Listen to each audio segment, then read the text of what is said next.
kuulasin mina siis praegu Michael Jacksonit, on ju.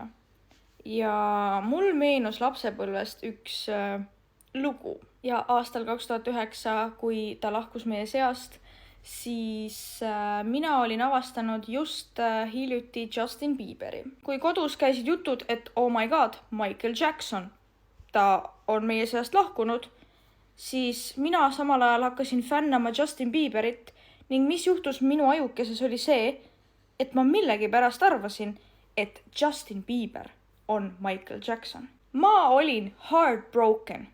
Minu üks esimesi, vist oligi esimene celebrity crush oli Justin Bieber. Nii kaua, kui ma arvasin, et Justin Bieber on Michael Jackson ja et ta lahkus meie seast.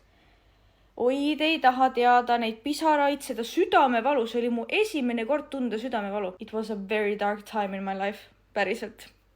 Nii et, selline lugu siis. Kui teil on mingi sarnane lugu, võite ka jagada. Kuigi ma ei saa aru, kuidas see üldse loogiline on, et ma nagu mõtlesin, et need on sama inimene.